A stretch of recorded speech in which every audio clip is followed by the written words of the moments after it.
E a Lúcia perguntou-lhe: e o que vem cá fazer? Vim cá dizer-lhe que venham aqui 6 meses seguidos. E só depois dos 6 meses é que lhe digo o que quero. E vim lá, queria que fosse no 3º mês. Mas não vi nada, só vi quando os pastores estavam a dizer o adeus, é que eu depois me parecia que só ouvi uma zenida qualquer, um som a zenir, mas de resto ver nem vi nem ouvi.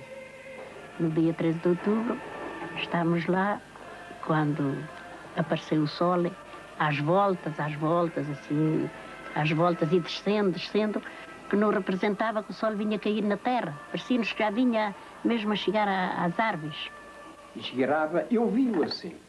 O disco tornou-se bronzeado. Girava circularmente, mas não em volta do eixo. Assim, descrevendo, assim, simples em volta de um eixo. E dando a impressão de que descia a ponto de reconvencermos que ficávamos esmagados pelo sol. O sol desceu. E apareceu São José com o menino Jesus com o braço direito estendido. E o sol, depois de nós vermos o menino Jesus nesta posição ao colo de São José, o sol subiu outra vez para o mesmo lugar. Ficou uma chuva de flores que atingiu bastante terreno. São uns momentos, talvez um minuto ou 2 ou o quê. Esfriando os olhos por todo, vi tudo de cores. Tudo de cores. E sem dar por isso, olho para mim e vejo enxuto. Olho para os outros, todos enxutos. Não é que parecia uma cena de juízo final. Uns cantavam, outros aclamavam Nossa Senhora, outros, houve até, este homem que me acompanhava, subiu para cima dos varais de um carro e dizia: "Oh, incrédulos, digam lá que não há Deus! Andem, digam lá que não há Deus!"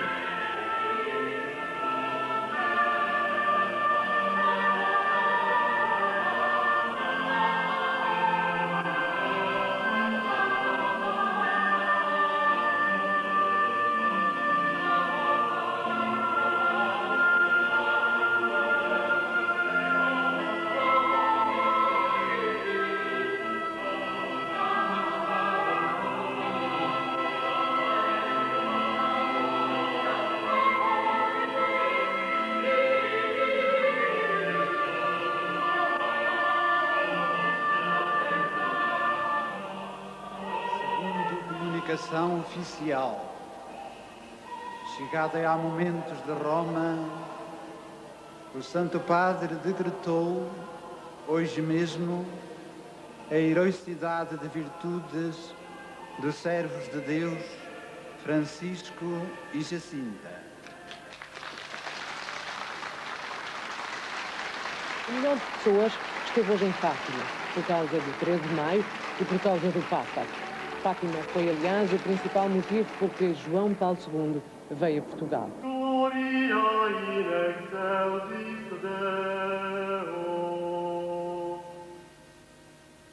Fátima, visões, aparições, milagres.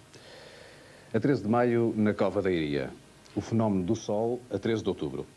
O que viu, quem viu. O que disseram os videntes e o que Lúcia acrescentou. Profecias, mensagens e segredos à espera de revelação. Fátima, 1917, sobrenatural ou extraterrestre, mistérios para um debate que é da ciência e da religião.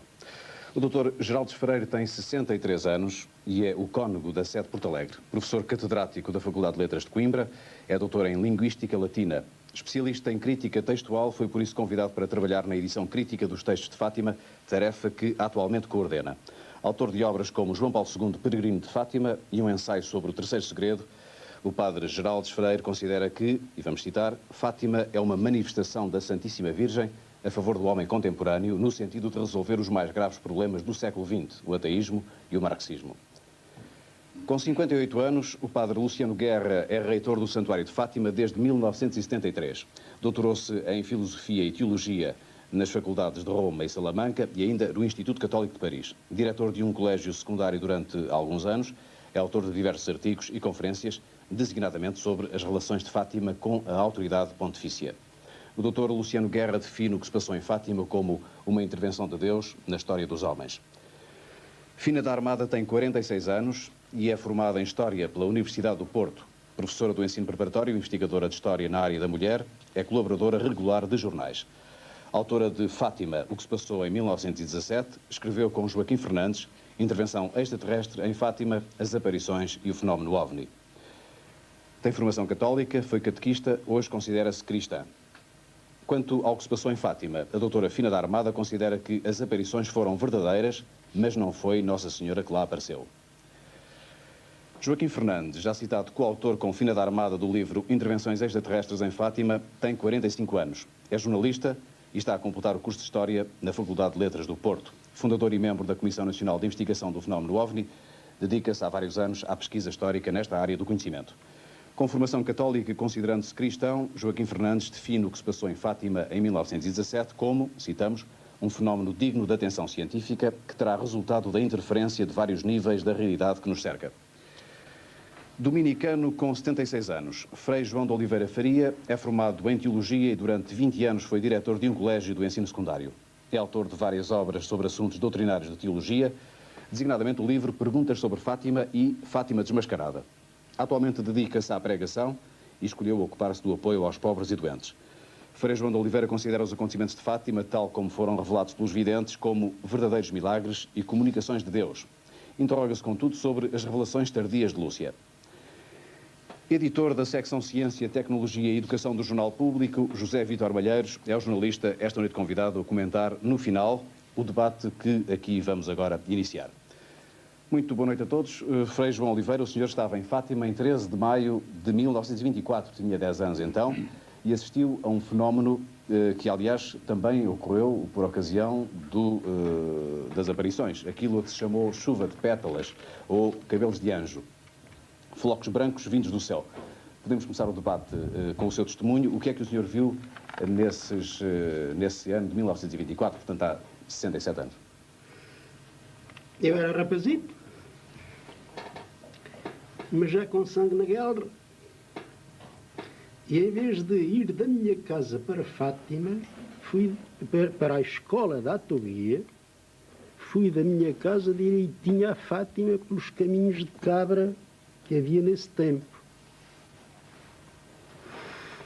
com a curiosidade de ver o que lá se passava. Assisti realmente a essa chamada chuva de rosas e recordo-me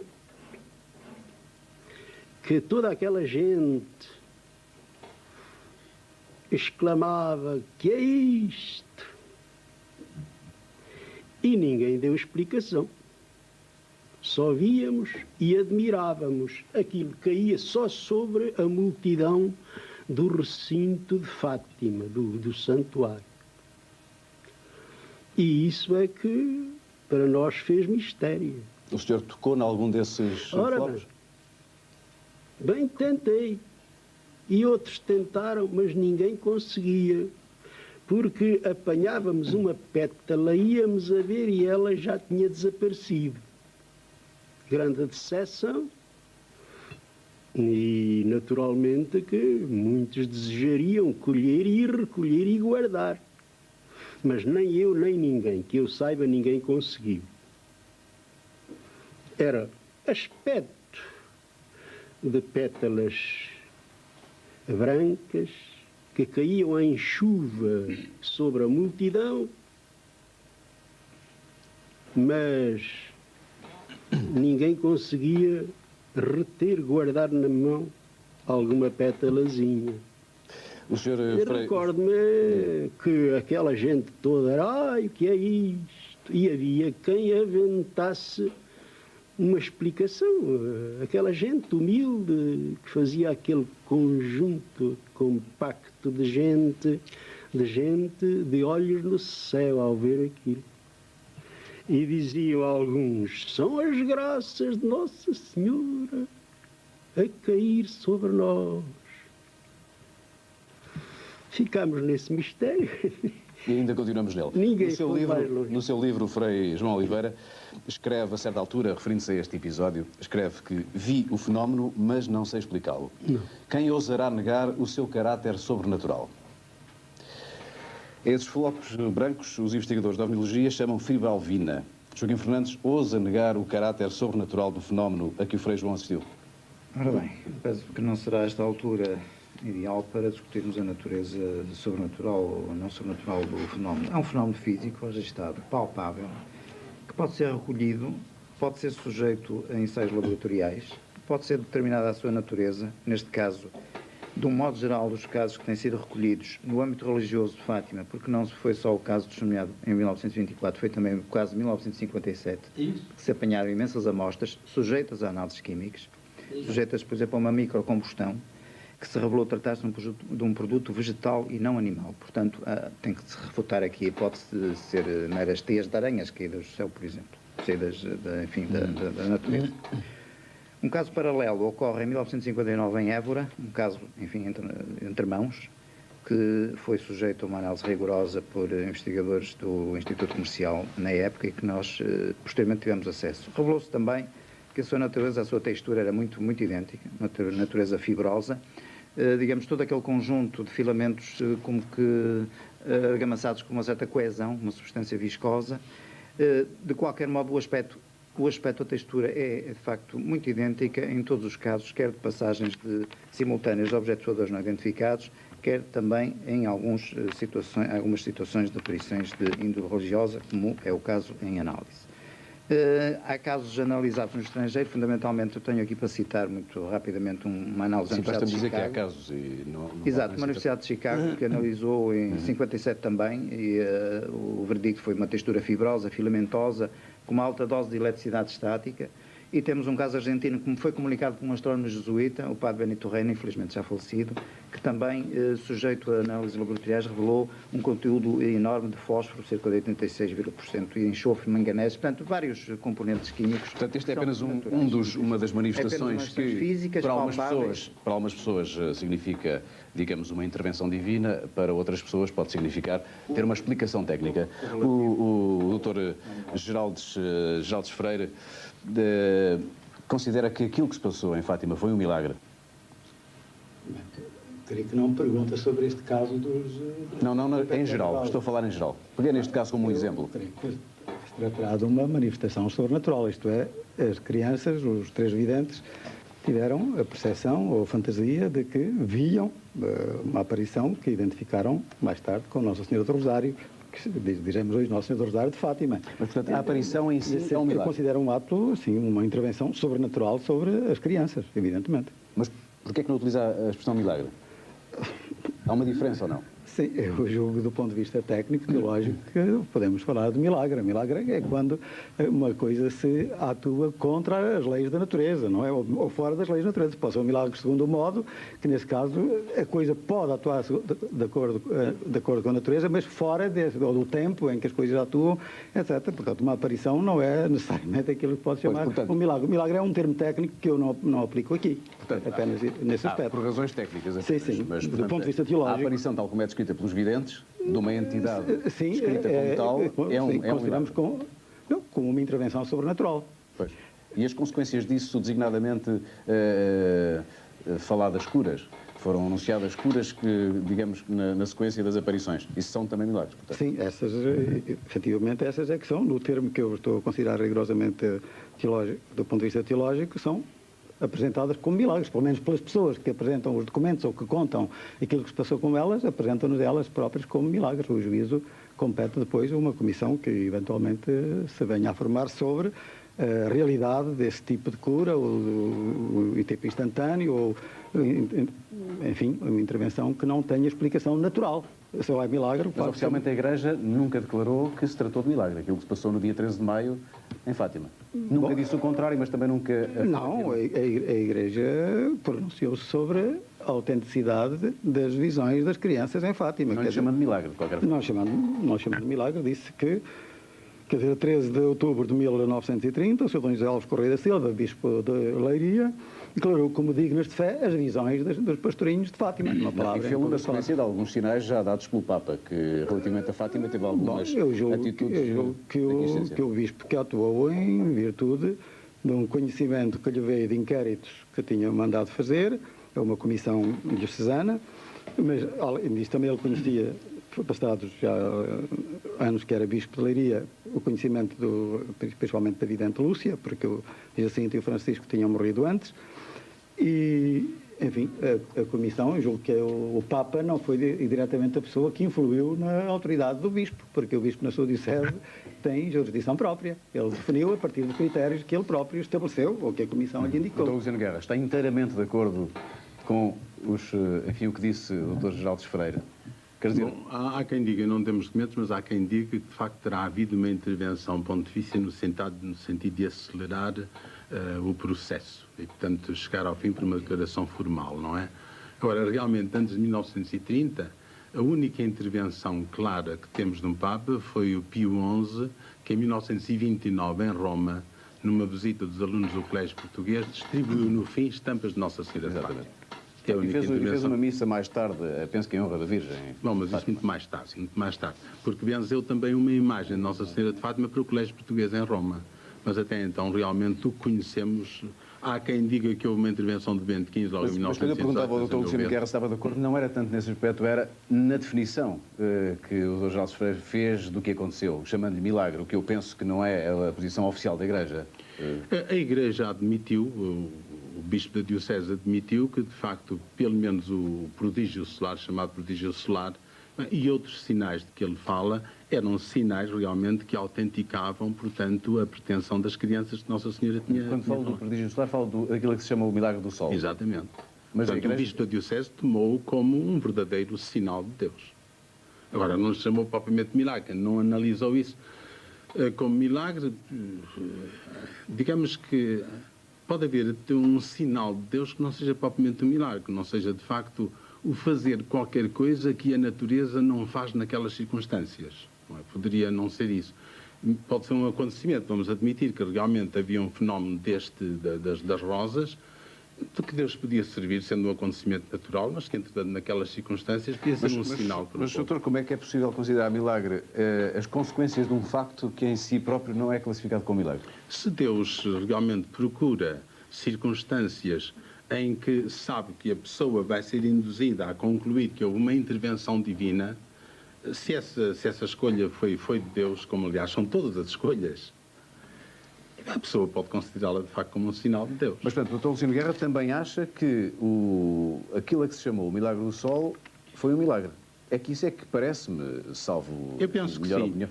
Penso que sim, embora na explicação de milagre, pois... possamos divergir, quer dizer, isso não quer dizer que o milagre que o Sol andasse mesmo à volta, que se destacasse do seu lugar, etc. O que é que aconteceu na mente das pessoas ou na realidade visual das pessoas, eu aí não chego. Admito que até possa ser um fenómeno meramente interno nas pessoas. Mas então já não é um milagre. É um milagre. Deus pode ter provocado esse fenómeno interno. Mas então temos sempre uma resposta para todas as questões, porque... Temos para muitas, porque nós não conhecemos os desígnios de Deus, digamos, e, portanto, digamos, a cada argumento pode sempre responder que Deus interveio de uma determinada forma. Não posso a todo o argumento, mas na realidade dá-se bastante essa introdução de uma certa subjetividade de interpretação diante de acontecimentos até naturais. É com base nessa subjetividade, penso eu, e noutras, que a doutora Fina da Armada se preocupou em tentar investigar também estas questões, designadamente no que respeita ao fenómeno do Sol, mas a outros, e alguns já aqui aludidos. Claro que não partilha destes pontos de vista. Não partilho. Por exemplo, o doutor Freire disse ali que em Fátima, portanto, era Nossa Senhora do Rosário de Fátima. Ora bem, o facto de ela ser Nossa Senhora do Rosário, eu já ponho isso em dúvida. Primeiro porque a senhora nunca disse, eu sou a Nossa Senhora do Rosário. Portanto, nunca se identificou. Quando ela falava como Nossa Senhora do Rosário, dizia ela. Portanto, rezai à Senhora do Rosário. Portanto, a Senhora do Rosário aparecia sempre na terceira pessoa. E na última aparição, em 13 de outubro, o parco da freguesia entrevistou a Lúcia, como fazia sempre após as aparições, e está escrito no inquérito paroquial o seguinte, façam aqui, portanto, como atribuindo à Nossa Senhora, façam aqui uma capelinha à Senhora do Rosário, e depois o parco escreveu assim, a Lúcia tem dúvidas se foi assim como fica escrito, ou se foi, façam aqui uma capelinha, ponto final, sou a Senhora do Rosário. Quer dizer, portanto, a Lúcia teve dúvidas se era ou não Nossa Senhora do Rosário. E já agora, Rosário é uma palavra que significa o mesmo que terço, que é a outra palavra que aparece na mensagem de Fátima, significa o mesmo que capela e significa o mesmo que arco de flores à roda. Portanto, capela até parece o nosso Bernardino Ribeiro, como um termo que são aquele conjunto de rosas, aquele colar de rosas, que é as haitianas muito, não é? Portanto, isso é e que forma o formato do terço. Portanto, digamos que capela, rosário, arco floja à roda e terço são 4 termos que significam o mesmo e que a senhora utilizou em diferentes dias em Fátima para tentar compreender, para conseguir contactar, digamos, para fazer entender. Faz favor. Como a doutora Dina da Armada se referiu à minha intervenção, quero dizer o seguinte: logo na primeira aparição, a Lúcia perguntou: quem é a vossa Mesé? E ela disse: no último dia direi quem sou e o que quero. E, efetivamente, é atribuída à aparição de outubro que Nossa Senhora foi identificada como Nossa Senhora. Tem dúvidas, a Lúcia tem dúvidas, deixou escrito, o padre deixou escrito. Eu não sei se foi assim como fica escrito, quando faço uma, e até a primeira coisa que ela escreveu, que o parco escreveu, foi: façam aqui uma capelinha à Senhora do Rosário. E depois a Lúcia tem dúvidas se foi assim que fica dito, ou faço uma capelinha. Tem ponto final, sou o Senhor do Rosário. A Lúcia teve dúvidas. Em qualquer dos casos, o nome de Senhora do Rosário é a invocação com que a Igreja exatamente invoca Nossa Senhora em Fátima. Mas não há uma prova evidente nos documentos que diga que a senhora que apareceu em Fátima disse: eu sou o Senhor do Rosário. Ela não disse. Ela falava realmente em Senhor do Rosário, mas na terceira pessoa. Mas pode não ter dito e, entretanto, ter significado suficientemente que era a Senhora do Rosário. Foi isso que a Lúcia compreendeu. Mesmo o facto da Lúcia dizer: eu não me lembro se ela disse faça uma capela à Senhora do Rosário ou faça uma capela, ponto, eu sou a Senhora do Rosário, isso não quer dizer que a Lúcia não estivesse convencida realmente que pelas palavras dela, pela maneira como ela apareceu, não fosse de facto a Senhora do Rosário. Mas Fátima não existe por causa da Lúcia. Com certeza. Não existe por causa da Lúcia. Quer dizer, há imensas crianças no mundo que dizem que vem Nossa Senhora e ninguém lhes liga.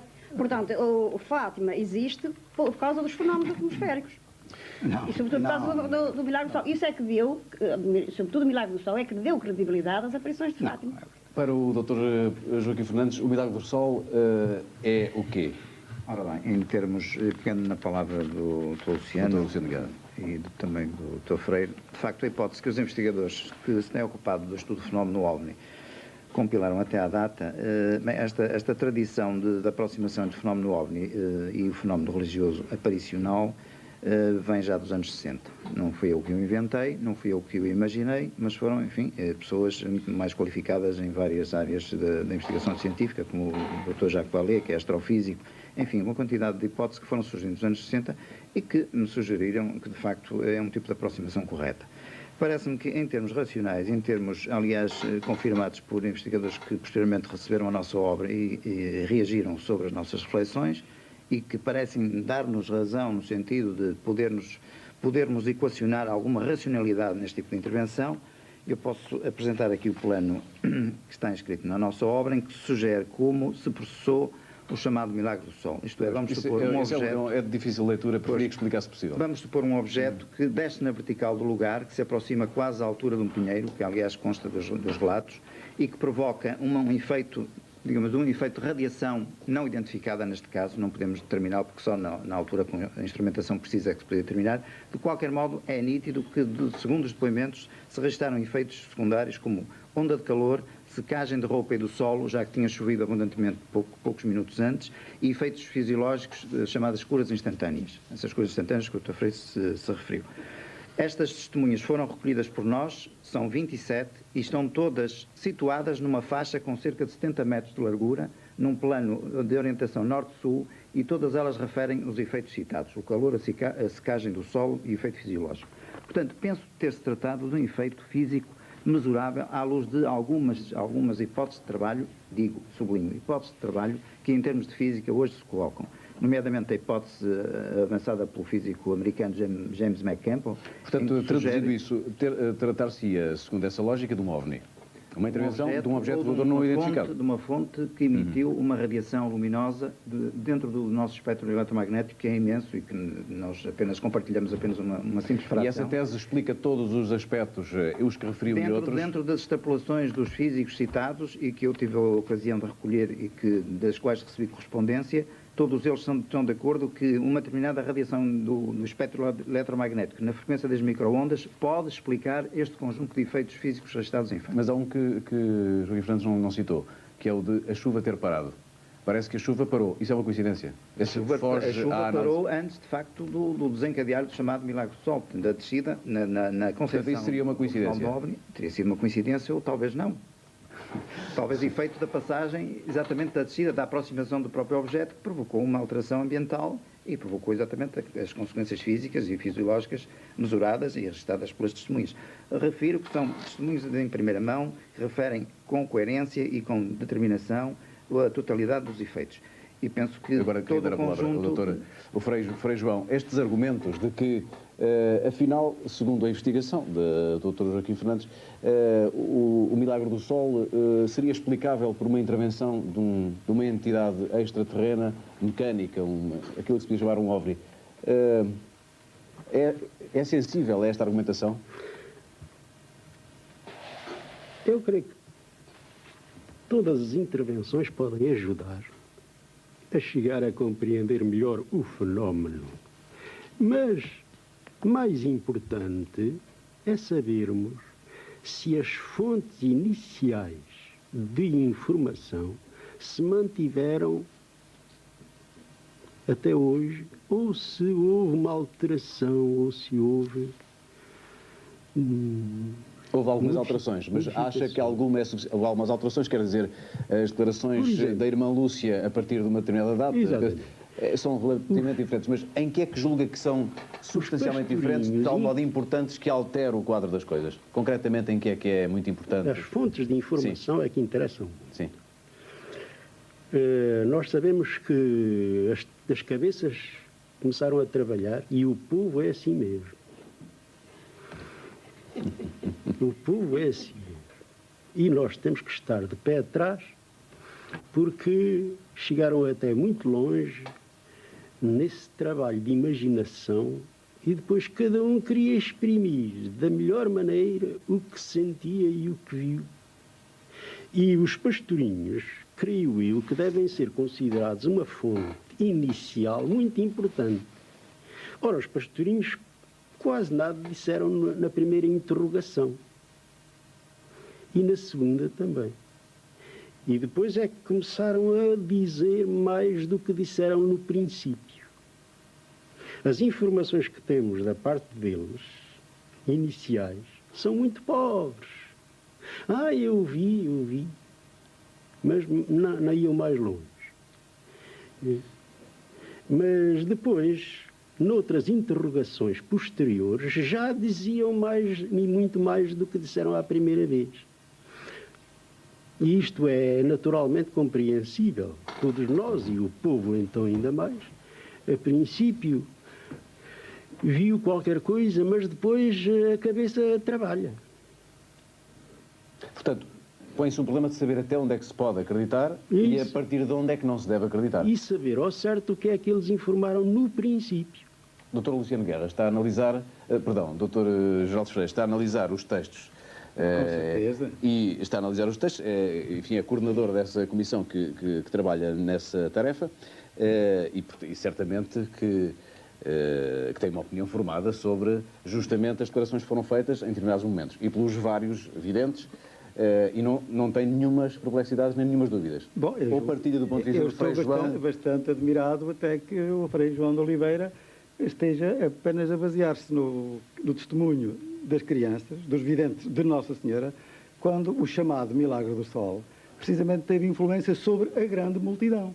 Um jornalista do século que lá se encontrava, logo, na reportagem seguinte, veio dizer o que é que ele vê e o que é que ele viu. E ele veio explicar, mais tarde, numa outra redação, o mesmo perplexidade, a admiração, porque o Milagre do Sol não é só a secagem das roupas ou o aumento de calor, etc. Bom, pelo menos a sensação que as pessoas tinham de que o sol parece que caía sobre as pessoas. Por outro lado, o sol que rodava sobre si próprio. Por outro ainda, a mudança de luz, a diversa de luz, o amarelo, o vermelho, o roxo. Exatamente. Portanto, esse fenómeno... São exatamente mas a Lúcia... A minha intervenção... A Lúcia diz que não viu o Milagre do Sol. Mas como eu estava a dizer, não é sobre o depoimento da Lúcia e dos pastorinhos que nós nos baseamos para saber o que foi o milagre, chamado Milagre do Sol, a 13 de outubro, mas sobre dezenas e dezenas de testemunhos escritos de jornalistas, de pessoas fidedignas. Na semana passada, nós tivemos a acabar de analisar o chamado testemunho do Conde de Alvaiazer, como também o testemunho do Dr. Almeida Garrett, longos testemunhos e pessoas formadas em Direito, ambos, os dois formados em Direito, mas que descrevem em pormenor o que se passou. Mas, a par desses, nós temos dezenas. Temos arquivados dezenas de testemunhos. Se me permite a interrupção, mas o problema é que... Nós conseguimos juntar 100 testemunhos do Milagre do Sol. A doutora Fina Armada tem 100 testemunhos. Portanto, nós não podemos partir de dizer assim, as crianças estavam, digamos, absorvidas com a visão de Nossa Senhora. Eu devo dizer-lhe que nesse dia, Frei João de Oliveira sabe perfeitamente, que eles dizem, o que viram mais? Nós vimos também São José e o Menino Jesus. Quer dizer, eles continuaram absortos numa visão, chamemos, sobrenatural. Mas o Francisco não via, não é? O Francisco via inteiramente. Não ouvia, exatamente. Quanto o milagre do sol se deu em relação à grande multidão. Permita-me, o Frei João, fazer esta correção, que é só o que eu queria dizer. Portanto, o milagre do sol foi presenciado por muitas, não sei, 50 mil pessoas estavam lá, mas nem todas também viram. Portanto, por milhares de pessoas, algumas das quais dizem que não viram. Nós não temos nada que, neste momento, a não ser que me perguntem depois, que analisar esse caso, mas temos descrições pormenorizadas de testemunhas fidedignas que, em pormenor, dizem tudo os diversos aspectos. De uma forma indireta, está-me a dizer que não se encontram grandes dificuldades, quer dizer, os depoimentos oferecem uma grande coerência para a sua análise. Estava a dizer isso indiretamente. Porquê é que ainda não saiu a edição dos textos? Agora aproveito para lhe perguntar. Não, porque é um trabalho que é abordado com uma grande ansiedade. Todos os que aqui estão presentes conhecem algumas, meia dúzia, uma dezena ou mais depoimentos descritivos do que foi o Milagre do Sol. Sim, mas há a expectativa de que do trabalho que o senhor está a coordenar saia realmente alguma coisa que seja diferente e que ofereça novos elementos para a análise. Eu peço vénia para dizer que eu fui colocado à frente desta comissão em 11 ou 12 de setembro passado pela primeira vez. O Sr. Reitor poderá dizer porque é que a edição definitiva, oficial ou mais completa, crítica dos textos não saiu. Mas evidentemente que não estão... As grandes dificuldades que nós tivemos são meramente técnicas. Para já eu posso declarar aqui que, pelo menos quanto eu saiba, secretos, é o que eu queria dizer. Não há qualquer tipo de segredo, não há qualquer tipo de sonegação de documentos. O que acontece? Eu cheguei em 1973, em 1974 o Dr. Alonso apresenta-me 16 volumes, portanto era uma estante, aqui está a minha obra, vamos editá-la. Eu contratei uma tipografia, fiz o contrato, comprei o papel para que se pudesse fazer a edição. E quando o primeiro volume foi apresentado na tipografia, recebo uma carta de um amigo nosso que nos diz, eu passei para a tipografia, por acaso tive acesso àquilo e aquele volume não está publicável. Não está publicável, não tem um aparato científico suficiente, a pessoa não conhece a português. Digamos uma coisa, vamos ficar surpreendidos com alguma coisa que vai surgir na edição. Quer dizer, realmente a edição trará alguma coisa nova relativamente àquilo que se sabe sobre, enfim... Eu estou convencido que não. Agora, temos de ter em conta que a irmã Lúcia não morreu ainda. E é muito possível que a irmã tenha muitos documentos que virão a ser publicados depois da morte dela. Mas a irmã Lúcia tem sido convocada para prestar declarações nessa comissão? Não, que eu saiba, não. Portanto, depois de 1924, não creio. Porquê é que não é entrevistável a irmã Lúcia, por exemplo? Bom, eu penso que a razão fundamental está em não criar realmente um foco de interesses, não quero dizer jornalísticos, mas tipo popularesco à volta da irmã. Sabe-se que a irmã recebe muitas cartas e receberia muitíssimo mais se de facto o nome dela estivesse assim, frequentemente no público. Portanto, eu penso que a razão fundamental é essa, quer dizer, ela terminou a sua missão e não tem mais declarações a fazer. Mas a ideia, Sr. Reitor, a ideia, penso eu, generalizada, que a irmã, mais do que, digamos, estar em reclusão, está enclausurada, no sentido em que está retirada da possibilidade de contatar com as outras pessoas. Aliás, o Frei Bento Domingos até escreve num livro que os jesuítas, enfim, o Dr. Luciano Guerra é jesuíta, foram... Desculpa, eu julgava que sim. Mas não foram os confidentes de Lúcia que até Doroteia a fizeram para melhor a manobrar. E foram eles que souberam administrar as etapas do segredo, a alma de todo o negócio. Bom, o Frei Domingos é disso. Quer dizer, o Frei Domingos não tem o sentido da igreja que eu tenho. Enfim, a igreja dele, por isso, é diferente da minha, não é? Eu, francamente, teria muitíssima dificuldade. Eu sei que, de vez em quando, os homens da igreja têm tentações. E algumas vezes tentações graves.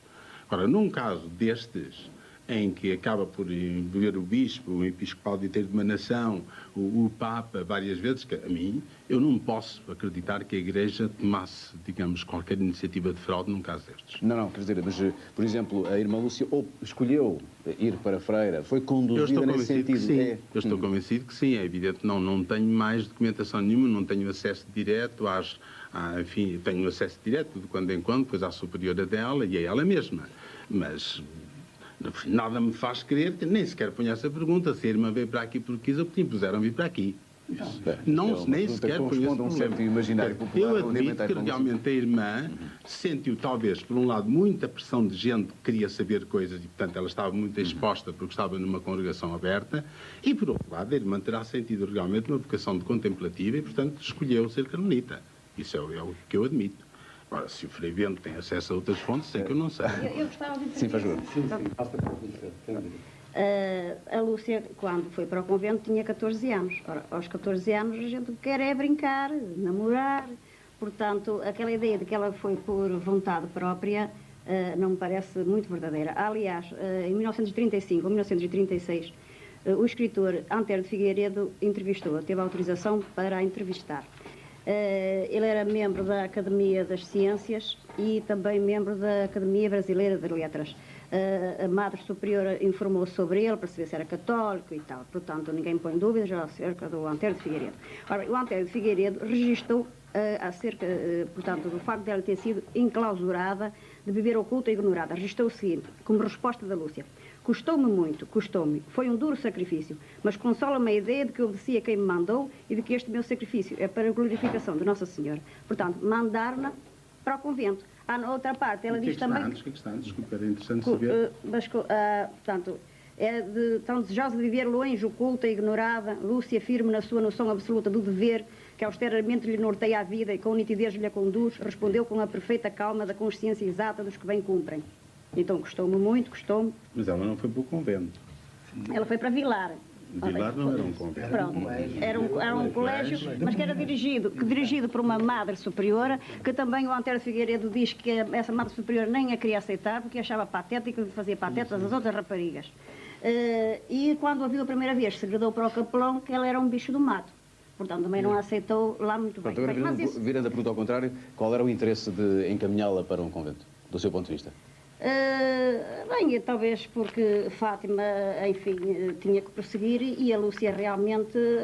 Eu acho que a Lúcia que falava demais e não convinha dizer aquilo que ela disse no princípio.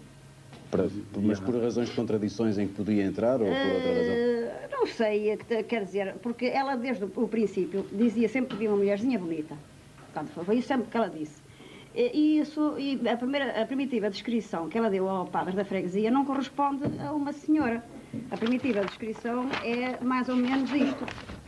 Ou seja, ela, a entidade trazia um vestido com riscos ao comprido e a travessos, trazia o manto também ao comprido e a travessos, trazia um casaco, que é difícil desenhar, e o casaco é que tinha 2 risquinhos nos punhos.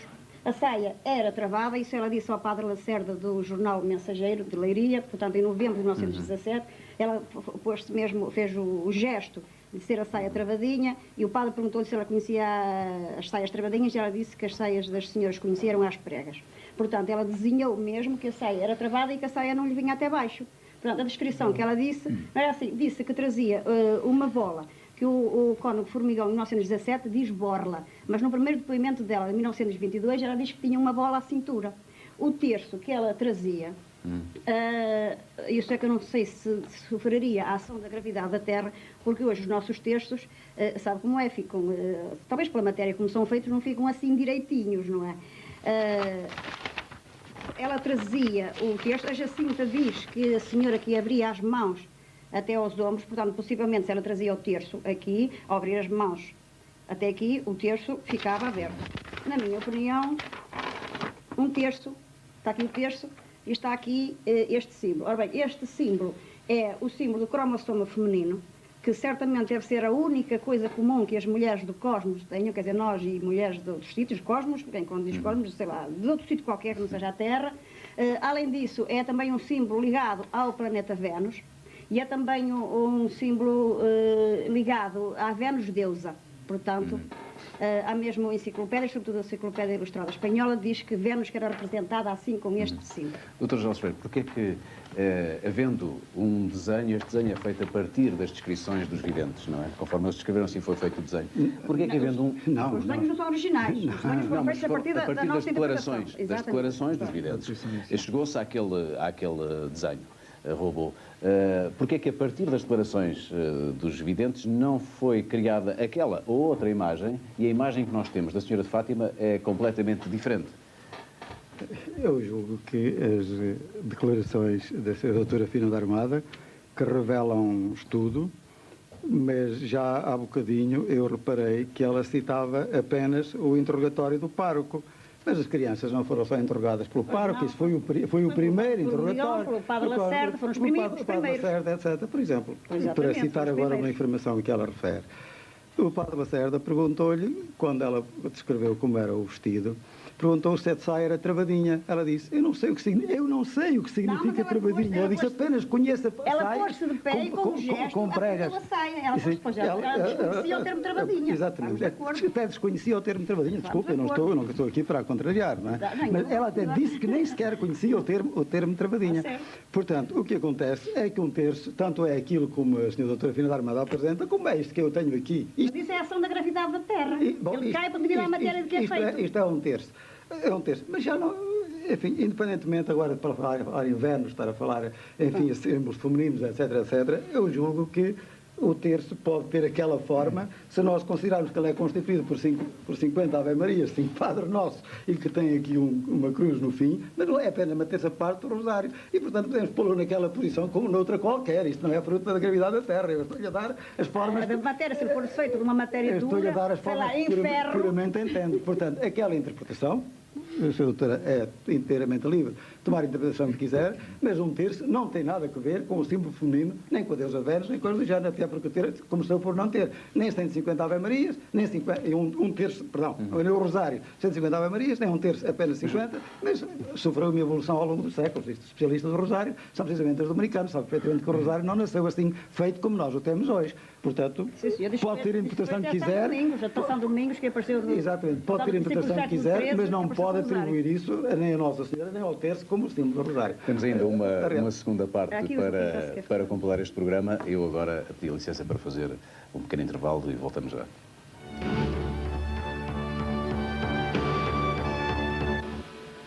Falar claro, a segunda parte, vamos continuar o debate sobre Fátima. O Dr. Joaquim Fernandes, há pouco o Dr. Geraldo Freire falou daquilo que é a característica principal do chamado fenómeno do Sol, ou seja, que o Sol para lá das características num ou noutro movimento, há várias... Para lá das características dos efeitos... A explicação que deu não colheu, foi incompleta, porque faltou-me aduzir esse pormenor dos movimentos solares. Os movimentos solares parecem que também se enquadram com a tipologia da fenomenologia OVNI atual, tal qual é hoje registado em todo o mundo por investigadores das mais diversas orientações.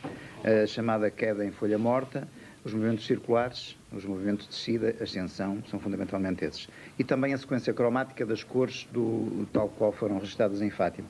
Hoje, também nos registros que temos, portanto, que a OVNIologia hoje tem registado, a sequência cromática parece muito, em toda a sua sequência, muito idêntica àquilo que foi registada em 1917. Digamos, as passagens do vermelho para o azul, as diversas... Portanto, não tendo sido o Sol que caiu, o que é que aconteceu na sua interpretação? Portanto, dentro da nossa perspectiva, dentro de algumas propostas, nomeadamente do professor Augusto Messan, que é um professor eminente de física, que é Lovaina, que o Sr. Freire com certeza que saberá o que significa a Universidade de Lovaina, a Universidade Católica de Lovaina, que me diz que sou católico praticante, mas não me sinto de modo algum aprisionado num qualquer dogmatismo e julgo que é nosso dever procurar sempre a verdade. Ele, aliás, sugeriu-me e ajudou-me em troca de informações acerca da matéria, de facto que existirá um objeto físico ou uma projeção orientada de alguma fonte externa aos videntes e às testemunhas, que provocará todo esse conjunto de efeitos, tanto no terreno, efeitos secundários, fisiológicos, mesuráveis e registados, como a sucessão de efeitos cromáticos na atmosfera. Porque nós sabemos que a atmosfera é formada por vários gases, em função de um campo elétrico, por exemplo, é uma das propostas apresentadas por alguns cientistas, essa ação do campo elétrico pode provocar, isso é da física comum, determinados efeitos e colorações conforme o potencial desse campo e conforme a excitação dos determinados gases. Bom, mas isto é demasiado complexo e não valerá a pena aprofundarmos muito mais este aspecto. De qualquer modo, ainda sobre a representação, a questão da representação de Nossa Senhora, de ser Nossa Senhora do Rosário ou não ser Nossa Senhora do Rosário, olha, eu parece-me que é evidente que em 1917 qualquer estímulo visual, qualquer forma de energia que se proporcionasse a jovens do meio rural, do meio analfabeto, com cerca de 1917, cerca de 1917 temos um grau de analfabetismo de cerca de 80% no nosso país. Eu penso que qualquer representação obtida a partir de um estímulo e representando um ser antropomórfico teria que ser entendido no respectivo contexto religioso, da cultura religiosa da época. E a Lúcia não poderia ter dito que tinha aparecido Krishna ou Maomé, teria ter dito necessariamente que teria sido a Virgem Maria, já que a representação morfológica se assemelha a uma entidade feminina. Eu penso que dentro daquilo que Carl Jung estudou, dentro dos arquétipos, enfim, que em psicologia das profundidades nós estudamos, pensamos que estas representações têm que ser entendidas no contexto de cada época e naturalmente que a ciência em 1917 estava extremamente bloqueada e atrasada e nunca se iria debruçar sobre um fenómeno que ultrapassava de longe todas as suas capacidades. Mas é hoje exatamente o que se tenta fazer, no campo das hipóteses de trabalho e no campo da cautela científica e do rigor. Luciano Guerra, não se põe o problema de saber como é que os videntes, sem instrução escolar, entendiam conceitos complicados como aqueles que depois reproduziram, como tendo sido o resultado das conversas que mantiveram com a entidade que apareceu? Que reproduziram enquanto crianças? Sim. Não creio que houvesse conceitos complicados para eles. Expressões difíceis, palavras não eram do seu vocabulário habitual. Que se emendem, que rezem o terço todos os dias. Não pode dizer-se que, de facto, nesse tempo houvesse conceitos superiores a eles. O que Lúcia dizia... Lúcia era uma criança, digamos, com uma certa instrução. E, ao contrário do que se diz, Lúcia não tem hoje, quem a vê, do ponto de vista intelectual, e se percebe alguma coisinha, qualquer ar de pateta. Lúcia é uma mulher inteligente. E pelo que escreve... livro que ela que era uma criança inteligente. E pelo que escreve, tem uma grandíssima sensibilidade, um grande espírito de observação, tem uma ótima memória. Portanto, não é nada desse tipo. Portanto, era uma criança, e além disso, era uma criança que de facto dominava já as crianças do seu lugar, quer dizer, era chefe. Portanto, eu penso que essa terminologia que foi empregada era percebida convenientemente por ela. Mas mais tarde, em declarações posteriores, ela mais tarde coisas justamente por ter sido capaz de fazer outras leituras e de abarcar, de interpretar de outra maneira e de uma forma mais profunda aquilo que teriam sido essas... Eu penso que sim, quer dizer que houve de facto indícios suficientemente claros nesse tempo para que ela percebesse de que é que Nossa Senhora falava e depois, naturalmente, a linguagem em que o arranjou depois ressente-se de facto já da sua cultura posterior, mas eu acredito que termos como Rússia ou Pio XI eram termos que ela podia ter perfeitamente fixado nesse tempo, mesmo que não estivesse compreendido. Porque qualquer criança consegue fixar uma fórmula, duas ou três, mesmo que realmente não tenha compreendido completamente. O Frei João, justamente no que respeita às declarações tardias da irmã Lúcia, que tem mais objeções. Isso é que levanta dúvidas e muito sérias. E parece-me que é um dever muito grave da Igreja de tomar isto muito a sério e debruçar-se sobre este problema. Mas como? É que fazendo o quê? A Lúcia, menina, pastorinha, assim como os outros dois, os primos, assim como crianças, transmitiram coisas que umas criancinhas não podiam inventar. E por isso, em França, como cá em Portugal e noutros países por onde tenho andado, todos me dizem que não têm dificuldade nenhuma em admitir como milagre e como intervenção divina tudo o que foi revelado pelas crianças, pelas três crianças, pelos pastorinhos, inclusive a Lúcia, pastorinha. Mas, mais tarde, quando foi só a Lúcia, já adulta, a revelar coisas, aí, mais devagar, e temos que examinar. E então eles apelam para a consciência dos investigadores, para que analisem, para que estudem muito a sério e submetam a uma crítica teológica e bíblica tudo o que foi revelado posteriormente pela Lúcia sozinha. E, entretanto, Frei João, aparece um quarto vidente, uma criança que teria também tido algumas visões e que, tanto quanto eu sei, não foi, digamos, tem sido um pouco esquecida no que respeita aos inquéritos oficiais e religiosos sobre esta matéria. Eu julgo que este é um aspecto eu não queria deixar de terminar este pensamento. Eu, há 16 anos, pus por escrito as perguntas mais inquietantes, mas foi espicaçado por conselheiros estrangeiros, sobretudo em França, no Brasil e em Espanha. E, por conseguinte, como disseram, vocês, os portugueses, os que estudam, têm a obrigação de examinar muito a sério tudo o que foi revelado posteriormente pela Lúcia sozinha, porque uns testes nulos, isso que dizem alguns, e foi por isso que eu pus por escrito e submeti essas perguntas a alguns teólogos, sobretudo em França, e eles continuam a dizer, vocês têm a obrigação de tomar muito a sério esta análise das revelações tardias e isoladas da Lúcia. Mas, sempre insistindo, tudo o que foi revelação primitiva, através das 3 crianças, ninguém vê dificuldades em admitir, até porque 3 criancinhas daquela idade e daquele meio não podiam inventar o que disseram. Mas, mais tarde, houve certas coisas ditas, comunicadas só pela Lúcia, e isso, creio que ainda não foi examinado muito a sério por um conjunto de críticos e de teólogos e biblistas. Um exemplo, Frei João, um exemplo dessas declarações que lhe pareça importante. Um exemplo é, por exemplo, aquela comunhão, a visão do anjo, a dar uma comunhão de uma maneira completamente nova e diferente da admitida na Igreja, que os pastores não estavam preparados para a comunhão. Sob as espécies, não do pão e do vinho, mas sob as espécies do sangue.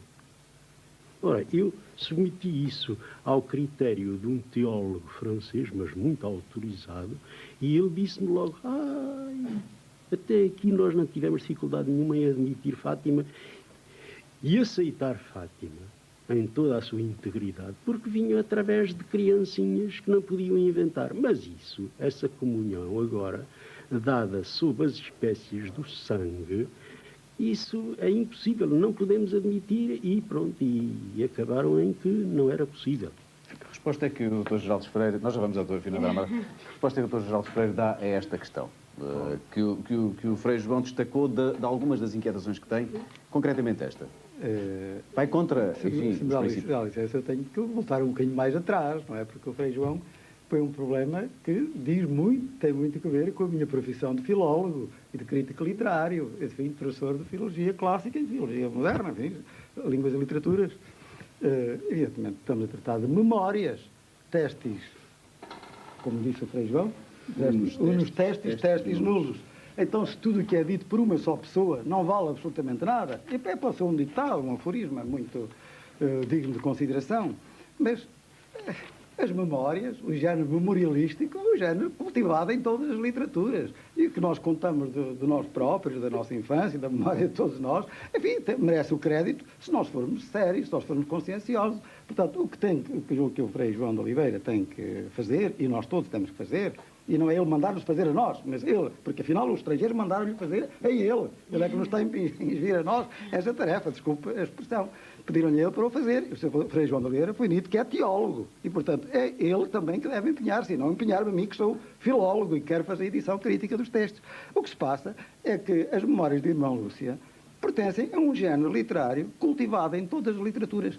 Temos que saber se a pessoa que escreve as memórias é uma pessoa fidedigna. Ora, não há qualquer indício de que a Irmã Lúcia não seja uma pessoa de psicologia serena, digna de confiança, séria no que diz, porque ela escreve a muita gente, muitas pessoas que conviveram com ela, etc. E vamos a uma coisa que já ficou para trás há bocado. A Irmã Lúcia não foi sequestrada por ninguém. Quando ela foi para o Vilar, tinha 14 anos, mas foi para ser educada. Exatamente, ela iria com um bicho do mato porque vinha de uma aldeia, não tinha educação ainda, mas foi recebê-la. E mais tarde, aquela foi para Tui, mas isso foi bastante mais tarde. Para tentar situar a questão, tanto quanto me parece, há duas grandes questões em relação às visões do anjo, não é? Uma é o facto de a irmã Lúcia ter só falado dessa questão muitíssimo mais tarde, portanto já nos anos 30 e tal, e portanto não o ter feito antes, uma vez que a visão do anjo é anterior ao próprio 13 de maio de 1917, e por outro lado é as circunstâncias em que os pastorinhos comungam. Eu não sei se o Sr. quer falar sobre isso, mas o Frei João de Oliveira omitiu uma coisa fundamental. A Lúcia diz, omitiu, não foi intencionalmente, certamente, omitiu que Lúcia diz que viu uma hóstia e um cálice. E eles comungaram sobre as duas espécies, a espécie do pão e a espécie do vinho. Mas o pão e o vinho são segundo a fé de todo o crente, o corpo e os... A Lúcia e os outros beberam do cálice. Sobre o preciosíssimo sangue. Mas, evidentemente, quando nós dizemos bebeu do cálice, todos dizemos, tomamos o preciosíssimo sangue de nosso Senhor Jesus Cristo. Isto faz parte da mais elementar das formas catequistas, como se lembra a doutora Pina Armada, quando ensinava crianças, não é verdade? Onde é que a dificuldade do Frei João está em que a Lúcia, portanto, ou as duas crianças terão já sabido a sangue? Ora, isso não consta em parte nenhum. Não é isso que está em questão. Se é uma questão de a Lúcia dizer que tomou sobre as espécies do sangue, isso é uma questão de, digamos, matrimologia da Lúcia, que deveria, de facto, dizer sobre as espécies do vinho, porque espécie quer dizer aparência. Ele viu um hóstia e um cálice. Portanto, admite-se que, digamos, a comunhão é o corpo e o sangue de Cristo, mas a aparência, aquilo que nós chamamos tecnicamente acidentes, são do vinho ou são do pão, conforme tanto se trata do cálice ou da hóstia. Portanto, ela, ao dizer que tomaram o precisíssimo sangue, isso dizemos também nós, tomamos o sangue de Cristo. Ora, ela não disse que aquilo que lhe soube a sangue. Ela não diz que isso lhe soube a sangue. Não diz, mas é preciso muito cuidado, porque eles, os dois pequenitos, receberam a comunhão sob as espécies do sangue. E é isso que Mas quem é que lhe disse isso? Sobre as espécies de sangue? Está lá, isso é exatamente... Pode ser uma descrição dela, uma descrição errada. A irmã Lúcia o que diz é que aos meus primos o anjo deu-lhes a comungar do cálice. Mas é em forma de sangue. O problema que atrapalha lá os senhores franceses, teólogos, é justamente que a comunhão dada sob o aspecto e as espécies do sangue é uma coisa que choca e que é incompreensível. Mas o resto já não é comigo, é com eles. Portanto, o Frei João não se considera esclarecido sobre esta questão, de qualquer maneira? Só apresenta uma dificuldade que eles levantaram. Dá-me licença, o Frei João deve pensar a todos os dias que diz missa, se ele não toma a sagrada espécie sobre a espécie do pão e do cálice, isto é, o corpo e o sangue de Cristo. Bem, exatamente. Portanto, se ele comunga ou não comunga todos os dias que celebra, ou comunga das mãos dos sacerdotes, das duas espécies, percebe isto. Ora, nós, se me dão licença, eu vou usar um bocadinho a palavra mais, e depois descontem-me no meu tempo de antena, nós consideramos este facto como um dos factos de caráter ecuménico, de sabor ecuménico, porque a comunhão sobre as duas espécies é uma comunhão habitual na Igreja do Oriente, o que não era na Igreja do Ocidente. Hoje, num casamento, os noivos podem comungar sobre as duas espécies. Hoje, numa ordenação, numa profissão religiosa, os ordinandos ou os noivos podem comungar sobre as duas espécies. E outras ocasiões que venham a ser estipuladas, enfim, em várias cerimónias, são servidas comunhões sobre as duas espécies. Mas, ora, isto feito em 1917, quando o rito latino proibia, não previa, diríamos assim, era qualquer coisa de ligação entre o Ocidente e o Oriente. Essa é a interpretação que nós fazemos. Nós podemos esclarecer estas dúvidas. Mas não, exatamente. Se podem esclarecer estas dúvidas todas, por favor. Não para dar qualquer repugnância ao Frei João de Oliveira, permita-me dizer que nós comunguemos o corpo e o sangue de Cristo. Isto é de todos os nossos dias lá em França. Muito bem. Mas o senhor é teólogo. Eu não. O senhor é teólogo. Eu acho que o padre Faria tem toda a razão. Pelo seguinte, porque em 1917 a Lúcia nunca falou em anjo, nem em comunhão, nem em sangue, nem absolutamente nada. Em 1922, quando ela faz o primeiro depoimento, não fala absolutamente em nada. Aliás, curiosamente, ela até 1925 só fala em visões femininas. E depois de 1925 fala em visões masculinas. Foi aí que ela introduziu os anjos. Portanto, os anjos são tardios. Não há dúvida nenhuma, pelo menos o Dr. Freire sabe muito bem que os anjos não constam. Em qualquer documento, mesmo jornal, como no Conselho de Mação, fala que ela viu uma senhora um ano antes. E essa senhora até provocou um controle de animais que não comeram o campo de trigo. E há, portanto, também ela fala realmente portanto, em pré-aparições, mas de senhores. O anjo, isso ela inventou mais tarde. A única coisa que pode dar valor... Diz inventou porque é uma palavra que é escolhida? Pronto, se não quiser inventou, historicamente tem que ser inventou, porque não há nenhum documento em 1917 que prove que ela viu o anjo. Não há. E o Dr. Freire sabe muito bem. A única saída para o anjo é a tese abonilógica. Não, os senhores não têm outra. E a tese abonilógica, e o Joaquim Fernandes pode realmente explicar o que é, o que foi isso. Foi uma preparação. Quer dizer, deram-lhes às duas crianças algo a beber e à Lúcia algo a comer, que permitia que ela pudesse ver melhor e dialogar e comunicar com a entidade, e as outras crianças tiveram um papel apagado nessas aparições. Foi portanto, a preparação. E, quer dizer, é a única saída... Mas o conhecimento foi inventado ou não? Ora bem, por seguinte, em ovniologia, mas o Joaquim Fernandes é que é o especialista nisso, em ovniologia há uma quebra de memória. Há imensos, portanto, testemunhos de pessoas que são até capturadas e, portanto, depois não se lembram absolutamente de nada. Depois têm que ser submetidas a uma série de exames, etc., para falarem desses testemunhos. Portanto, é possível... Portanto, nós até podemos, historicamente não pode ser, agora, até pode ser que ela realmente tivesse tido uma experiência prévia que fosse uma preparação para as aparições da senhora e que ela esqueceu. Temos que reconhecer que em 1917 ela esqueceu, não se lembrava do anjo. Mas o Joaquim Fernandes explica melhor. Bom, de facto, enfim, no repertório ovniológico atual e considerando que temos também breve, por favor, aceitar, digamos, a veracidade, pelo menos a credibilidade dos investigadores envolvidos, já que também tomamos em linha de conta que todos os depoimentos relativos a Fátima são provas de convicção. Penso que também podemos fazer uma aproximação com as situações atuais. De facto, há alguns casos de narrativas em que parece-me que há uma preparação prévia com a ingestão de diversos líquidos que, alegados seres associados a OVNIs, digamos, oferecem às pessoas. Naturalmente, como aliás a doutora Fina Armada abordou, esse relato só é recuperável através do recurso à hipnose profunda, já que, de facto, existem lapsos lacunares de memória importantes na sequência dessas experiências. Esse quadro sinótico, esse quadro sintomático, digamos, aliás, muito parecido com o de Fátima, começa por incluir a visão de um objeto luminoso ou de uma entidade luminosa que atrai a pessoa. Aliás, é essa, digamos, a sugestão que leva os videntes a aproximarem-se do fenómeno. Ser associado segue-se depois de umas situações em que são caracterizadas por aquinésia, uma certa imobilidade, um certo transe, e posteriormente as fases já que envolvem lapsos temporais de memória, etc. Nos depoimentos que nós recolhemos, penso que são visíveis e detectáveis todos esses pressupostos que implicam este tipo de contacto que hoje é transportado e é transportado. Esse fenómeno da perda de memória poderia aplicar-se à irmã Lúcia quando ela não se recorda da existência de um quarto vidente, que há pouco aqui aludimos e que eu agora voltava a reintroduzir aqui. Existe penso que isso é uma experiência separada, uma experiência separada. 60 anos depois surge um quarto vidente. Eu queria perguntar designadamente... Primeiro contassem aqueles que conhecem essa experiência do quarto vidente. Pode ser o doutor Luciano Guerra, dado que o seu doutor, no seu livro A Mensagem de Fátima, que fala no Anjo. Aliás, foi por ter lido o livro do Anjo. Na Carolina. Depois do Anjo da Quarta Vidente. É isso que estamos a falar. Carolina Carreira é a Quarta Vidente, depois. Portanto, curiosamente, foi 3 linhas aqui. Não vi um anjo. 3 linhas que é a aparição de um anjo, segundo a explicação de Nossa Senhora na quarta aparição, uma tal Carolina, 12 anos, e uma pequena despite. E depois diz aqui onde tirou, que é IO, que significa, portanto, nos rogatórios oficiais, diz 18 versos. Ora bem, foram estas palavrinhas que me levaram a Fátima, há 13 anos.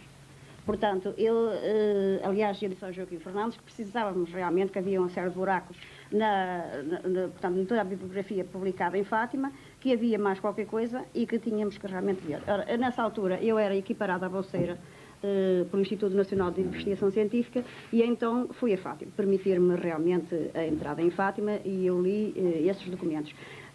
Também encontrei... O que é que os testemunhos dessa quarta vidente acrescentam a esta história? São essenciais? Alteram alguma coisa? Acho que alteram da seguinte maneira. Há outra pessoa, quer dizer, outra pessoa, entre aspas, não é? Quer dizer, outra entidade em Fátima para além da senhora e, vamos lá ver, vamos admitir que haja o Anjo da Lúcia. Portanto, há outra entidade em 1917.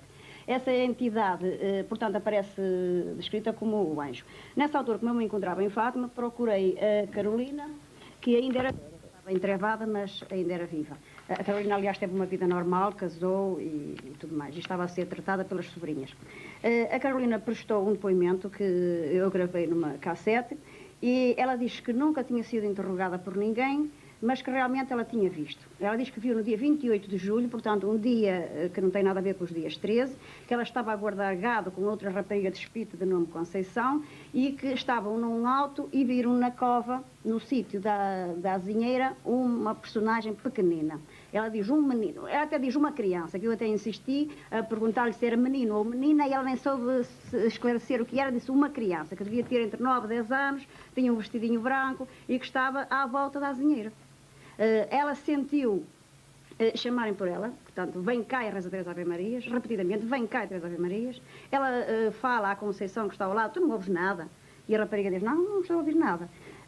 Elas foram-se embora, foram dar uma volta, mas viram que o gado que estava sossegado, porque elas estavam a servir um patrão, e o patrão, segundo ela disse, era muito bravo, portanto tinha medo que o gado se desviasse, mas como o gado estava sossegado, elas voltaram e então continuou a ver o anjo e disse-lhe, vem cá e reza 3 Ave Marias, quer dizer, chamou-a mesmo. Ela não foi.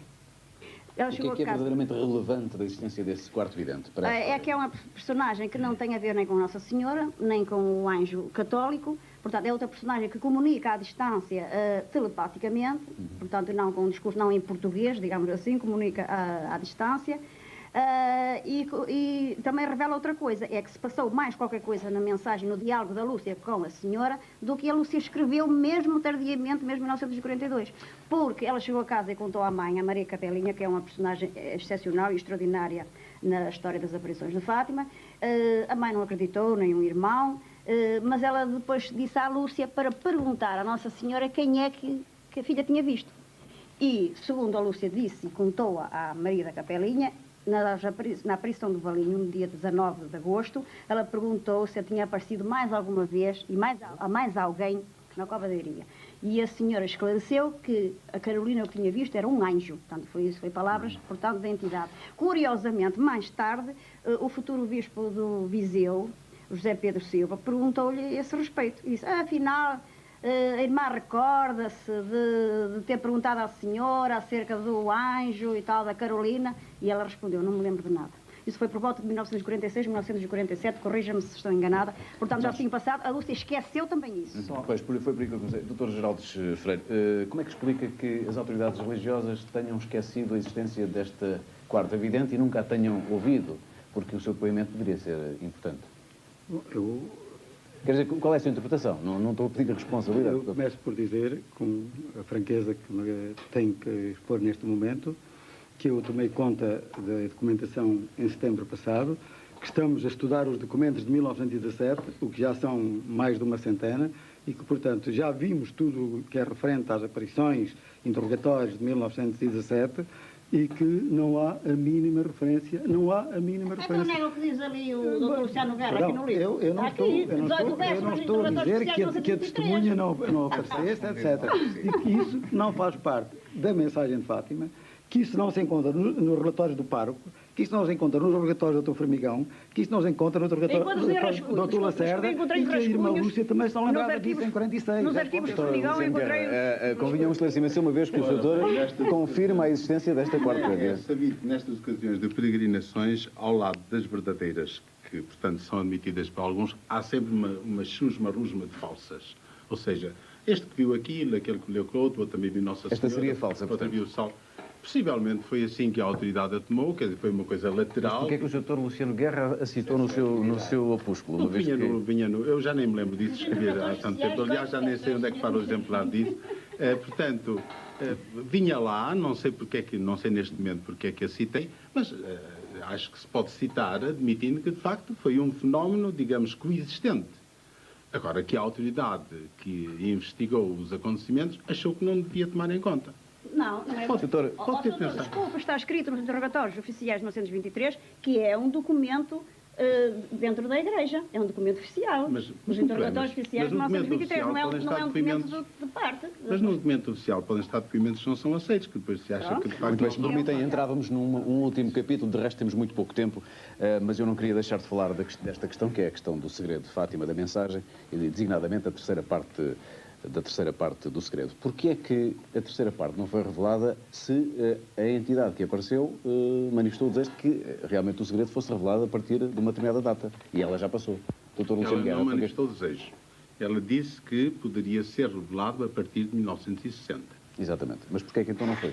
Aconteceu, enfim, o acontecimento foi muito simples. Nessa ocasião, o Bispo de Leiria teve que mandar para Roma todos os documentos da irmã Lúcia para obter a tal missa de Nossa Senhora de Fátima. Quando o Bispo chegou ao segredo que estava fechado e selado, interrogou-se: não posso fotocopiar isto, o que é que eu devo fazer? E perguntou para Roma, e Roma disse: mande-nos para cá o envelope.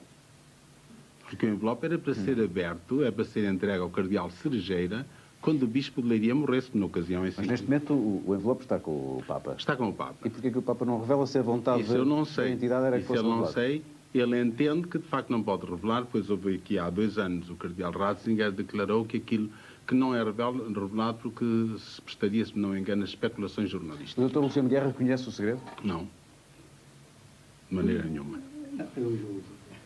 Mas o doutor é o reitor do santuário. Se há entidade que devia conhecer, talvez. Para quem eu não preciso conhecer o segredo, quer dizer, os segredos divinos, no essencial, para mim já foram dados, não é? Quer dizer, portanto, não tem curiosidade em relação a esta terceira parte? Não tem curiosidade em relação a esta terceira parte? Não, até. No fundo, vou fazendo as minhas conjecturas também, não é verdade? E, portanto, nesse ponto de vista, gostava de saber, gostava que fosse publicado. Mas o mínimo que podemos pensar é que, se o segredo fosse bom, tinha sido revelado. Não tendo sido, permite-se pensar que é mau. Sr. Geraldo Freire. Eu julgo que se deve dizer que o segredo de Fátima consta de 3 partes. É isto que diz a irmã Lúcia. Exatamente. A primeira... Obviamente. Em 1917 constava de algumas palavrinhas. Isso mesmo. Não se sabe. Não, ela escreveu em 1922, 5 anos depois, ao Sr. Luciano Guerra. Está aqui pela letra dela. Está aqui, é a letra dela. O que é que diz aí? Algumas palavrinhas. Tem aqui no segredo algumas palavrinhas. E o que foi publicado acha que de facto não são algumas palavrinhas? Não, são 3 partes. É a guerra, é o Imaculado do Coração, daí é um discurso muito grande. Quer dizer, cada parte é uma palavrinha, não é isso? Muito bem, vamos só para recapitular. Eu queria exatamente aproveitar algumas coisas que ficaram, talvez... Faz favor, mas eu agradecia que me respondesse esta questão.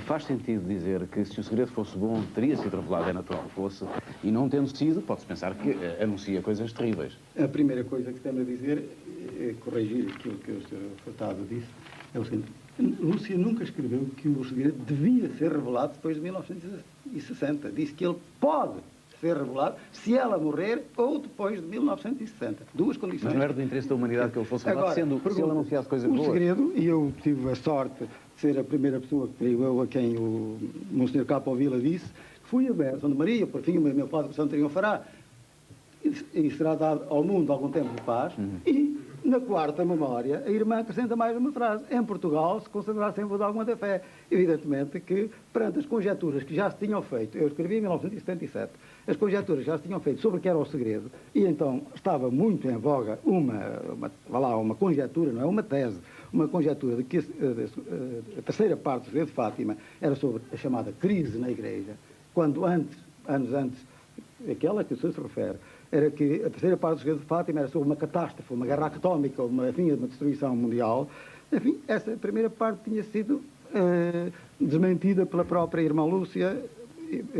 A outra parte tinha sido praticamente também anulada por outros autores. Restava, portanto, do meu ponto de vista, e é uma das expressões que eu gosto de usar, um colega meu, escrevendo na altura em que lhe ofereci o livro, disse que o meu livro é densamente filológico, partindo da frase acrescentada só na 4ª memória. A terceira, em Portugal, se conservar sempre o dogma da fé, o elemento novo com que começa a terceira parte, hipoteticamente, o segredo de Fátima, é Portugal. Eu estudei... É Portugal ou o dogma da fé? Também podia ser. Também, exatamente, faz muito bem dizer isso. Mas eu estudei a perspectiva de... O anjo disse: eu sou o anjo de Portugal, o anjo da sua guarda. O Francisco, numa altura dos seus sofrimentos, ofereceu os seus sofrimentos por Portugal. Enfim, como sabe, a minha conjectura, não passa de uma simples conjectura, como qualquer conjectura filológica, bem neste caso relacionada com a interpretação disso, é de que a terceira parte será a continuação da segunda em relação a Rússia espalhará os seus erros, etc. Não é? E eu penso que se de facto a terceira parte começa em Portugal, se será sempre o dogma da fé, ele estará relacionado com o que se passará em Portugal. Podemos considerar que as duas primeiras partes se cumpriram? Quer dizer, não se acertou na questão da guerra nos dois aspectos? Eu penso que sim, que se cumpriram. Realmente, depois houve a guerra não acabou quando foi anunciada, a Segunda Guerra não começou como foi previsto, não começou nas datas, enfim, segundo a previsão, houve ali uns desacertos. Bom, a conversão da Rússia pode considerar-se que é o que se passou agora, que tem passado no leste nos últimos anos? Eu penso que sim, quer dizer, a mudança é de tal maneira radical, num sentido de uma liberdade religiosa, porque penso que o sentido fundamental daquela profecia era o ateísmo. E, portanto, nesse sentido, pode dizer-se que, de facto, a Rússia se converteu. Quer dizer, portanto, há um regime oficialmente ateu que se propõe a destruição sistemática da religião e toda a ideia de Deus no mundo inteiro, e esse regime agora reconhece que tem as suas bases falsas pelos resultados que obteve e propõe-se permitir a liberdade religiosa. Eu só lhe queria fazer uma pergunta e pedia que fosse com uma palavra a resposta. Se o segredo, a terceira parte do segredo não for revelado, isso não afeta a credibilidade de todo o processo das aparições? Não creio. Pelo menos nós, diante da Igreja, dada, enfim, o respeito que temos pelo Papa. Mas eu, pessoalmente, sou convencido que um dia será revelado. Joaquim Fernandes, como é que vê esta questão da mensagem de Fátima? Certamente não quererá discutir o conteúdo, mas do ponto de vista da ovniologia, como é que pode ser abordado? Transportá-la à atualidade e verificar que, de facto, descrições atuais dos chamados contactados, isto é, os videntes modernos, que afirmam ter, enfim, de algum modo recebido mensagens de entidades associadas aos OVNIs, como, enfim, designações como o Astar, como os Humitas, enfim, movimentos que depois surgem na sequência desses contactos, transportam também uma ideia de mensagem, até com intenções preventivas, da demonstração sobre o futuro da humanidade. Portanto, há todo um conjunto de referências salvíficas também, transportados por essas pessoas. Ora, devemos aceitar ou não aceitar? A questão que realmente no plano científico se coloca é: serão estas testemunhas credíveis? Bom, estamos no mesmo plano, o facto de aceitar ou não os testemunhos evidentes digamos, da fenomenologia de Fátima.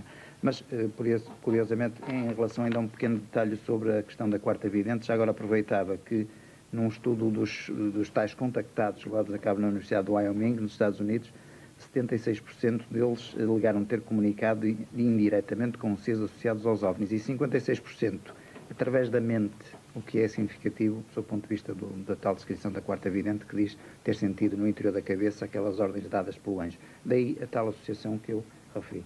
Nós estamos no fim deste debate. Sra. da Armada, acredita em milagres? Tal como eles são apresentados pela religião? Um milagre é aquilo que não se pode explicar. A partir do momento em que nós podemos explicar, deixa ser milagre. O milagre também está disposta a acreditar numa coisa que se prove que é um milagre? Que se provar que é milagre, mas temos a ver com a época. Aquilo que pode ser hoje milagre, sei lá, a trovoada na Idade Média era Deus que a mandava para castigar as pessoas, não é? Portanto, do seu ponto de vista, a ciência tenderá a desmentir todos os milagres. Quer dizer, o milagre de hoje pode ser explicado amanhã. Doutora Luciana Guerra, acredita em OVNIs? Ainda não. Doutora Geraldo Freire. Estou numa expectativa interessante sobre os OVNIs. Não. Até me parece que a explicação que os ovniologistas dão sobre muitas das coisas que abordámos aqui sobre Fátima não contradizem nada. A mensagem em si, o valor sobrenatural da mensagem, tiveram uma explicação. Portanto, parte do princípio que a vinda de um extraterrestre será também uma manifestação divina, então? Não, eu não estou a partir desse princípio. Eu estou, por exemplo, a explicar a explicação que ele deu sobre o chamado milagre do Sol. Como é que as coisas acontecem exatamente àquela hora, à mesma hora? Como é que as pétalas caem precisamente na hora em que Nossa Senhora está a aparecer, etc. Evidentemente, essas coisas é que me levam a pensar que uma explicação ovnilógica não impede que nós pensemos que Deus quer revelar às criaturas, aos videntes, e através deles a nós, através de meios, chamemos naturais, não é? Normais. Frei João Faria, considera que depois deste debate foram respondidas algumas das suas perguntas? Não. Ficou na mesma? Ficou tudo na mesma. Ficou tudo na mesma? Tudo na mesma. Não se sentiu em nada esclarecido? Não. E o livro fica à espera. É claro que é um descargo de consciência, porque reconheço que é uma necessidade e uma obrigação de nós, cristãos portugueses, procurarmos refletir sobre pontos muitíssimo sérios e que não foram aqui abordados porque é impossível. Mas o livro, com aquelas perguntas todas, feitas há 16 anos, ainda não tem resposta. Pelo menos resposta exaustiva e satisfatória. E são perguntas muito sérias. Perguntas e as respostas possíveis até agora, e tanto quanto é possível também num debate com este tempo, sobre Fátima, as aparições, as visões, os mistérios daquilo que aconteceu, teria acontecido em 1917, na Cova de Iria. Um debate que se completa com a opinião do jornalista, esta noite convidado, para estar aqui neste estúdio.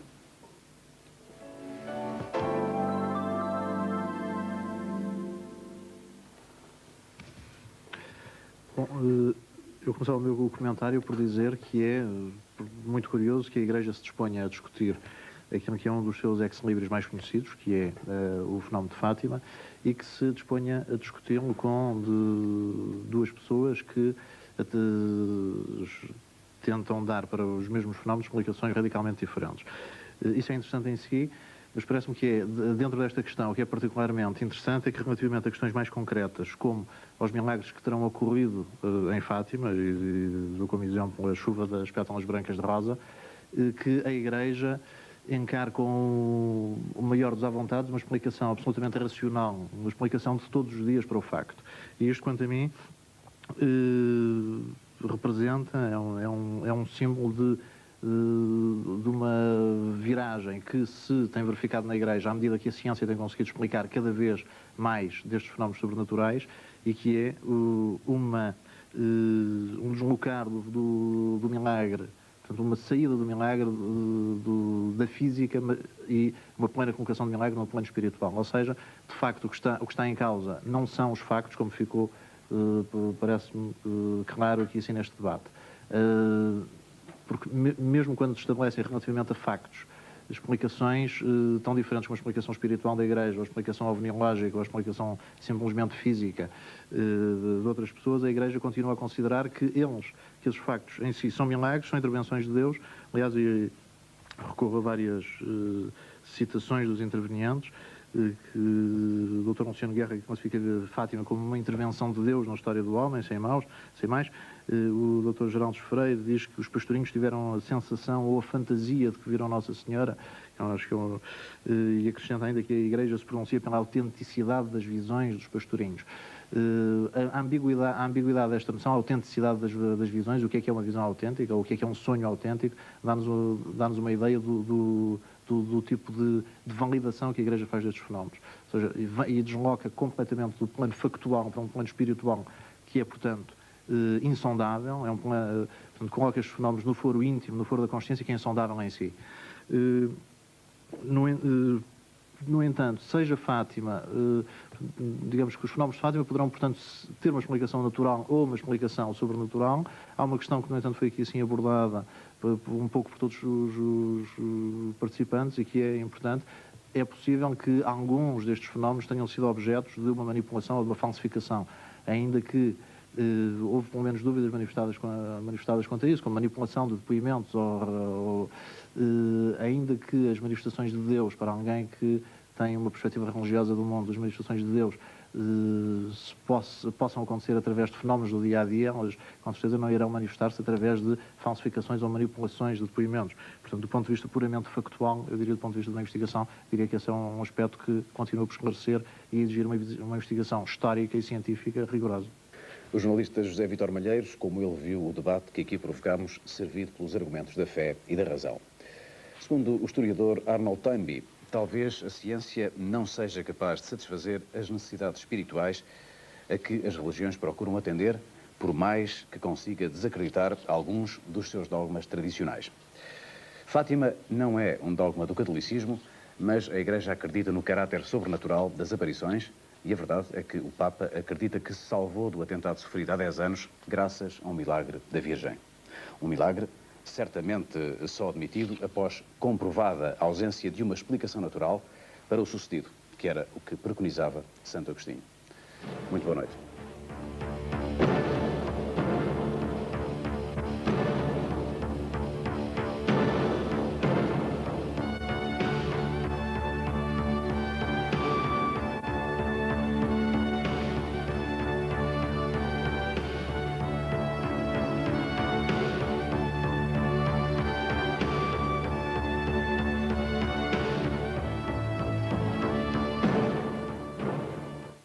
Mas o principal motivo porque João Paulo II veio a Portugal.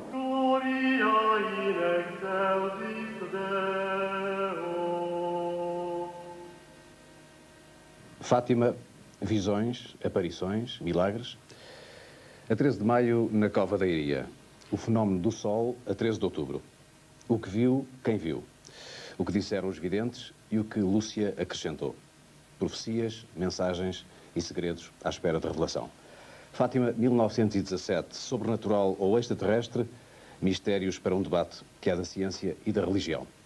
O Dr. Geraldes Freire tem 63 anos e é o cônego da sede Porto Alegre, professor catedrático da Faculdade de Letras de Coimbra, é doutor em Linguística Latina, especialista em crítica textual, foi por isso convidado para trabalhar na edição crítica dos textos de Fátima, tarefa que atualmente coordena.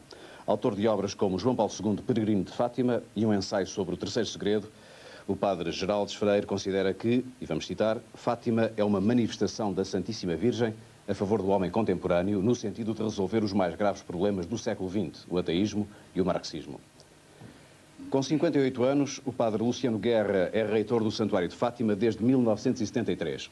Doutorou-se em Filosofia e Teologia nas faculdades de Roma e Salamanca e ainda no Instituto Católico de Paris. Diretor de um colégio secundário durante alguns anos, é autor de diversos artigos e conferências, designadamente sobre as relações de Fátima com a autoridade pontifícia. O Dr. Luciano Guerra define o que se passou em Fátima como uma intervenção de Deus na história dos homens. Fina da Armada tem 46 anos e é formada em...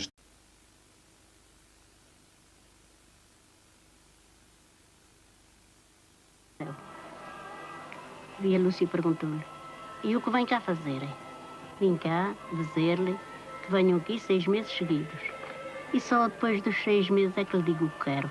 Estive lá, queria que fosse no 3º mês, mas não vi nada, só vi quando os pastores estavam a dizer-lhe o adeus, é que eu depois me parecia que só ouvi uma zenida qualquer, um som a zenir, mas de resto ver nem vi nem ouvi.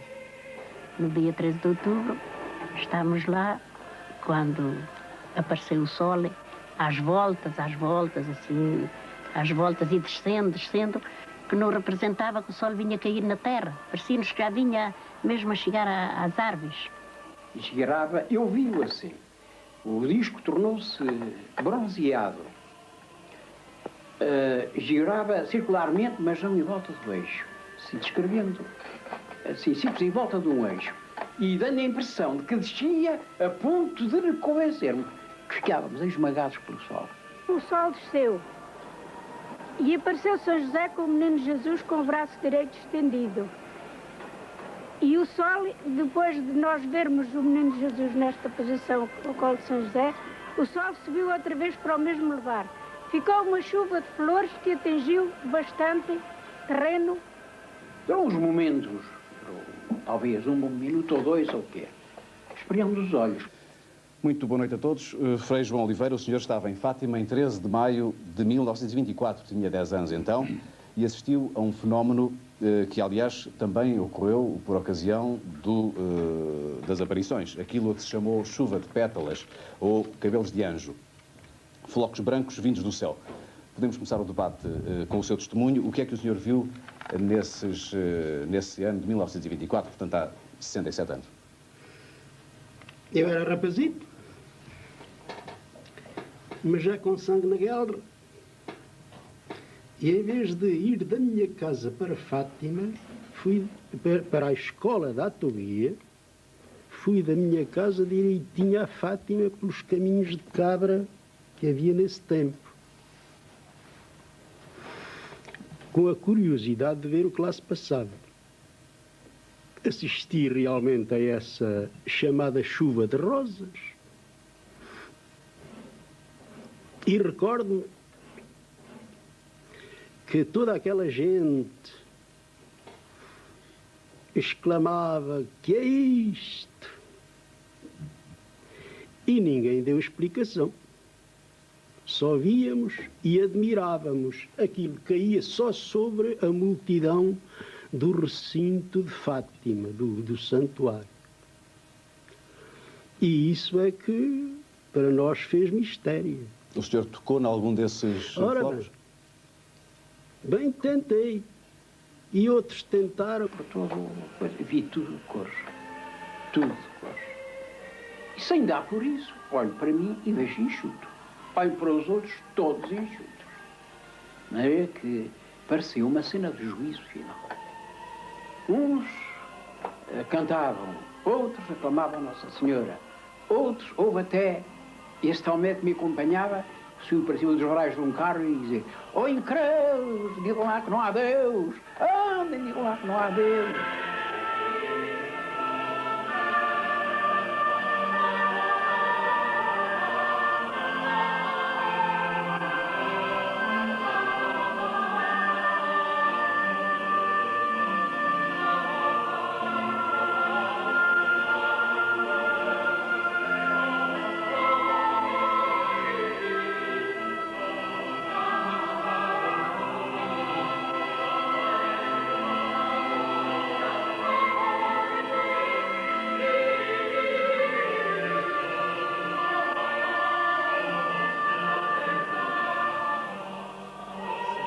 Comunicação oficial.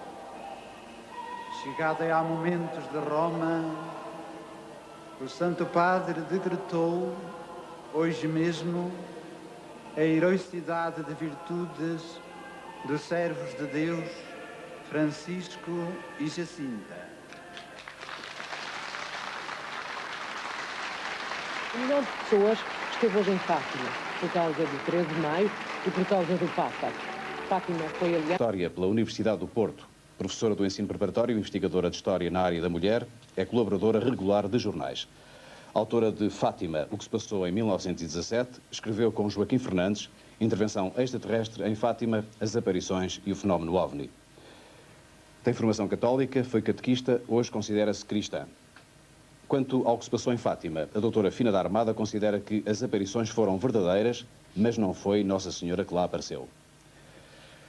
Joaquim Fernandes, já citado coautor com Fina da Armada do livro Intervenções extraterrestres em Fátima, tem 45 anos. É jornalista e está a completar o curso de História na Faculdade de Letras do Porto. Fundador e membro da Comissão Nacional de Investigação do Fenómeno OVNI, dedica-se há vários anos à pesquisa histórica nesta área do conhecimento.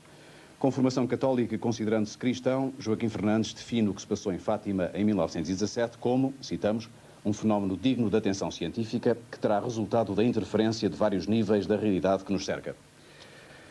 Dominicano com 76 anos, Frei João de Oliveira Faria é formado em Teologia e durante 20 anos foi diretor de um colégio do ensino secundário. É autor de várias obras sobre assuntos doutrinários de teologia, designadamente o livro Perguntas sobre Fátima e Fátima Desmascarada. Atualmente dedica-se à pregação e escolheu ocupar-se do apoio aos pobres e doentes. Frei João de Oliveira considera os acontecimentos de Fátima, tal como foram revelados pelos videntes, como verdadeiros milagres e comunicações de Deus. Interroga-se, contudo, sobre as revelações tardias de Lúcia. Editor da secção Ciência, Tecnologia e Educação do Jornal Público, José Vítor Malheiros é o jornalista esta noite convidado a comentar, no final, o debate que aqui vamos agora iniciar.